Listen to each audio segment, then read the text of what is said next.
कितने ही सेक्टर थे जिनमें भारत लगातार पिछड़ता जा रहा था। खासकर टेक्नोलॉजी के क्षेत्र में दुनिया में नई नई टेक्नोलॉजीज आती थी, लेकिन भारत में हम उनका इंतजार करते रहते थे, सोचते थे भाई ये दुनिया में तो आया, हमारे यहां कब आएगा। जो टेक्नोलॉजी पश्चिमी देशों में आउटडेटेड हो जाती थी, निकम्मी हो जाती थी, तब जाकर के वो हमारे यहां पहुंचती थी।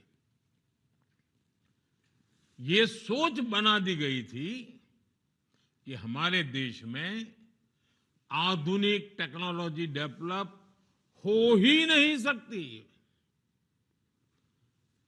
इस मानसिकता से कितना बड़ा नुकसान हुआ। भारत न केवल आधुनिक विकास की दौड़ में पिछड़ता चला गया, बल्कि रोजगार के सबसे महत्वपूर्ण सोर्स भी हमसे दूर होते चले गए।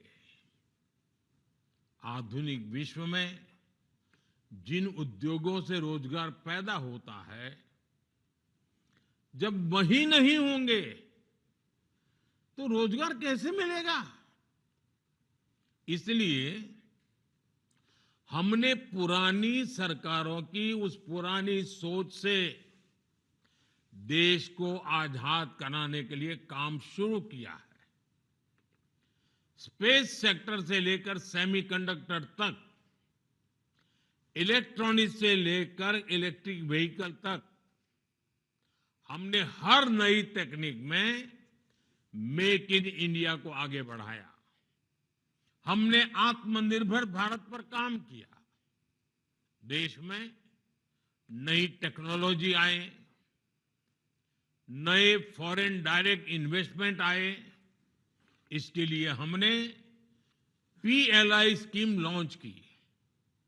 मेक इन इंडिया अभियान और पीएलआई स्कीम ने मिलकर रोजगार सृजन की गति कई गुना तेज कर दी है।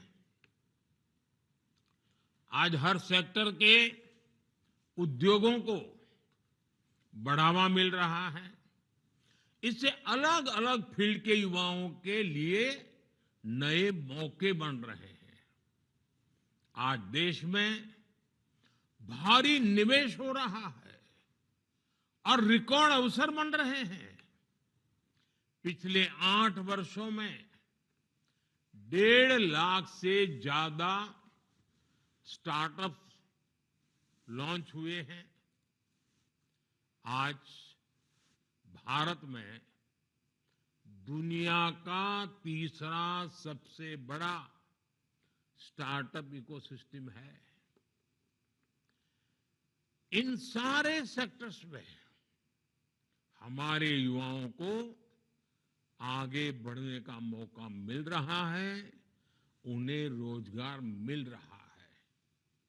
साथियों, भारत के युवाओं की क्षमता बढ़ाने के लिए आज उनके स्किल डेवलपमेंट पर सरकार का बहुत फोकस है।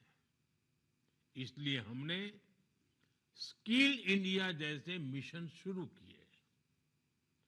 आज सैकड़ों कौशल विकास केंद्रों में युवाओं को ट्रेनिंग दी जा रही है।